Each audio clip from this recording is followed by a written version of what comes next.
سأستردد بان نبي صلى الله عليه وسلم وحينو شيء أتدرون ما المفلس بود ما تقانان روح عيد عيد ما تقانان ومضيد حين رسولك الله عيد وحنا نقانا روحا حول لهين ونهنتي لهين وحبك النحن برأ الدنيا روحا لهين بان نقول يعني عيد نبي محمد صلى الله عليه وسلم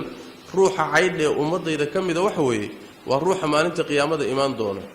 صوم بدن بولي يمد صلاة بدن بولي يمد أعمال ووين بولي يمد خير بدن بوتا هذانا دنك كله ضد بدن بايمد مد بو عاي مد بو حنتي مد بو أرباحي حريسي وقاتي ضد كي وحيالي بمشان صوت صفنية حقوق ضدي بالشجريان إلهي محكمة دي سالة شوقة عدالة ده مركز ربي تبارك وتعالى وحقوق قيبين يا أعماشي سي وناك سنيدي أدونك وكسميه شنكو قلي لها أيا ضد كان الله قيبين يا كان أحنتي إنت سيا كان أعاي إنت سيا كان أرباحي إنت سيا كان حوليه سقاطي إنت سيا وحيسي لقيب سي markii lagu kala kaco ayaa wali waxa soo haraya dad waxoodii aan qaadanin ayay ka dhamaanaysaa cibaadaadkii ka dhamaanaya wuxuu nabigu sallallahu alayhi wasallam bilaash iska tag la dhimaayo idinka meeshii ninkii waaba la dhameystay waxa kale to laga qaatamo la iska tag la dhimaayo ayagana waa in xaqooda la siiyo see lagu siinaya wuxuu nabigu sallallahu alayhi wasallam dunuubtoodii ay galeen kuwan inta laga soo qaado waa isaga dusha laga saaraya markaasaa naarta lagu tuuraya saas daraadeed baa aimadii salafku waxay dhihi jireen markii la yiraahdo hebel baa ku xamanayay wuu mahadsan yahay buu dhihi jireen maxaa yeelay wax laysa siiyo wixii ugu qaalisanaa buu iisoo hibeeyey ruuxa acmaashiisii ku siinayo aakhiradiisii ku kasbayo janno ku kasbahay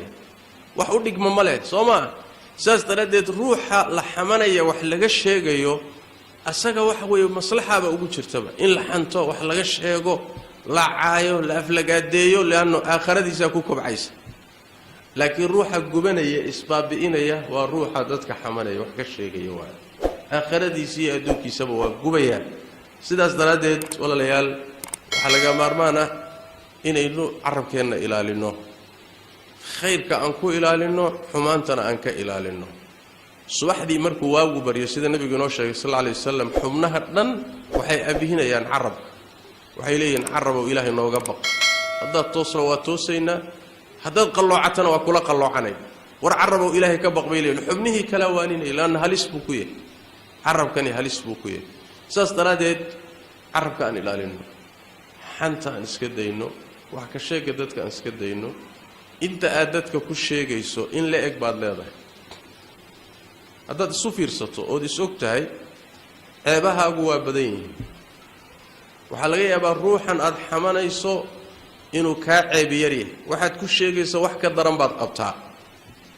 laakiin maroodigu takarta saaran ma arko bini aadamka saas midka kale waxa saaran iyo ceebihiisa u muuqda tiisu uma muuqato haddaad adigu is ogaan lahayd ceebtaada ka kaafin lahay dadka ceebihiisa laakiin marka naftaadii garan weyday oo ceebtaada garan weyday oo xaqiiqadaada garan weyday baa waxay noqotay inaad dadka ku mashquusho oo dadka wax ka sheegto saas daraadeed taadu ha kugu filaato yaa adiga tif ah adaa buuxa bini aadam baa tahay daciif baa tahay dambiila tahay wax wax weeyaan muxuu ah kugu filan baa ku haysta geed walba in gudta hoostaal mid walbo inaga mid ah khaladkiisu leeyahay kullu ibn aadam khata wa khayrul khata'in at-tawwabun saas daraadeed adiga naftaada ku noqo xaqiiqadaada isku noqo ceebahaagu ha ka kaafiyeen intaad aragto bini aadamka kale wax ka sheegiisa iyo xantiisa ha ka kaafiyeen marka qaarkood waxa dhici karta inaad si kaftan ah si ciyaar ah si dadban oon toos ahayn inaad dadka u xamato marmarka qaarkood xantu carabka inaysan ka dhicin baa dhici karayso ay ka dhacdo xubnaha marmarka qaarkood ishay ka dhacaysaa ishaasay ka dhacaysaa haka ilaahay tabaaraka tacaala inuu sheegay waylul likulli humazatin lumazah kuwa dadka xanta aadna u ceebeeya labada kale humaza iyo lumaza midna waxay tilmaamaysaa afkii carabku ruuxii iyo dadka ka xamanaya wax kaga sheegaya midna fal iyo ficil buu wax kaga sheegaya waa il jabinaya isha iyo xubnaha iyo carabka iyo waxbuu ku xamanaya midna afku ku xamanaya labaduba waa khatar rasuulkeena waxa la weydiiyay sallallahu alayhi wasallam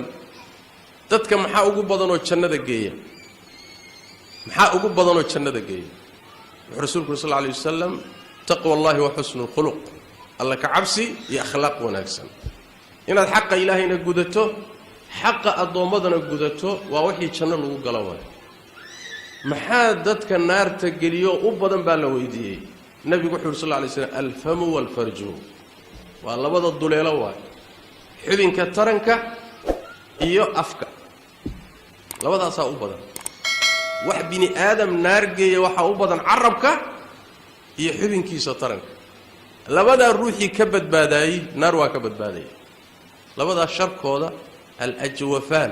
saas daraadeed baa nabigu wuxuu sallallahu alayhi wasallam labada ruuxi ii damaana qaada inuu ilaaliyo anuguna jannaan u damaana qaadaya laakiin yaa damaana qaadi kara nin walba meel bay u joogtaa laakiin kulligan carabkaas iyo aafadiisa ina wadato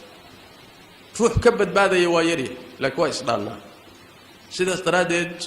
warka murtidiisu waxa weeye xubinkaasi waa khatar dad badan oo inaga mid buu halis gelin doona dad badan buu jannadooda seejin doona dad badan buu cadaab ku guri doona dad badan baa adduunyada khatar ugu jira oo markaad muxuu ahay adiga bini aadamka shaqo ka dhigato san horeyba u tilmaanay xuquubada ilaahay inaysan daahin baa laga yaabaa nabigu wuxuu sallallahu alayhi wasallam laba dambi xuquubadoodu ma daahdo ayadoo adduunka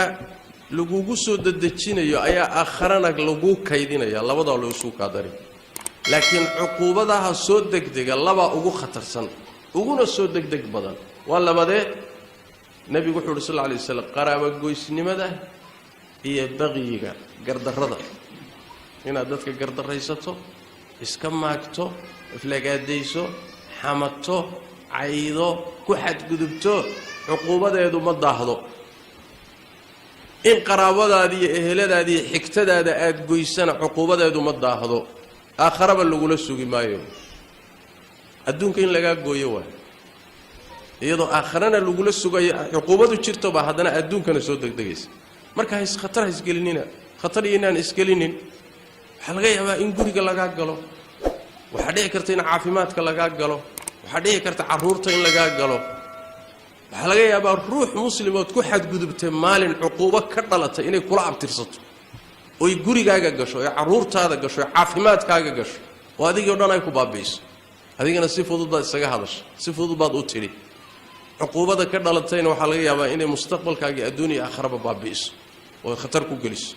sastaradeed waa mazalla waa meel halis waa meel khatar ah waa meel u baahan in aad looga taxadaro marka hal taxadaro oo walaalayaal carabkeena aan ilaalino haddii mujtamacu uu noqdo mujtamac isxanta isxamashadaasi waxay kala dilaysaa mujtamacii waxay baabi'inaysaa walaalnimadii waxay baabi'inaysaa isjacaylkii waxay baabi'inaysaa midnimadii waxay baabi'inaysaa wada jirkii waxay abuuraysaa xiqdi iyo xasad iyo isnacayb iyo kala tag bay abuuraysaa waana mafaasida adduunyada ku jirta ee dadka soo mujtamaca soo gaadhay kamid baynama wax weeye is-ixtiraamka isqadarinta dadka oo iska ilaaliso waxooda waxay abuurtaa ugu yaraan qulubto isu timaada in la isjeclaado midnimada walaalnimada soo dhawaanshaha ayaa macaani badan bay abuurtaa ruuxii iyo mujtamaca labadaba saas daradeed wixii ilaahay inaga reebay shar baa ku jira wixii ilaahay ila farayna khayr iyo maslaxa ku jirta aynu ku dadaalno insha Allah ta'ala in aynu dadku inaga nabad galaan haddaynu laba isku darsanno waa khasaaro la hubo waay in cibaadadaaduna yar tahay xantaadiya aflagaadadaaduna badan tahay berri haddaad ilaahay hortiisa tagto oo dadkii wax kugu lahaa yimaadaan oo cibaadadii loo qaybin lahaana aadan lahayn maxaa ku sugaya walaaladu isweydii salaad quman ma haysid soon quman ma haysid sadaqa bad quman ma haysid iska galab baa tahay dhanka kalena sharkaaga iyo dhibkaaga badan maxaad sugaysaa marka maxaa ku sugay xagee u socotaa waa khatar weyn xataa wixii dadka loo qaybin lahaa ku badbaadi lahayd ma haysid qatcan marka meeshaad ku socoto wax weeye in cadaab iyo naar aad ku dambayso waay marka walaalayaal mustaqbalkeena inaan ku ciyaarin innaga gacmaheena inaan isku gubin inaan dhibaato isu geysanin yani wax weeye ruuxu maslaxadiisa ha fiiriyo intuusan dadka kale maslaxadooda fiirin maslaxadaada iyo dantaada ku jirta inaad xubnahaaga kontaroosho oo aadamuhu kaa nabadgalo oo ay kaa badbaadaan bal iskaba dhaafe in ay kaa badbaadaan aadamaha inaad wax tartaa la rabaa inaad waxaad ku dhaanto dabiicadda macaan cilmigaad la dheer tahay xoolaha ilaahay ku siiyey af macaan weji furan dabiicad macaan waxaasaa la rabaa inay kaa baxaan oo aadamaha aad kula mucaamaloto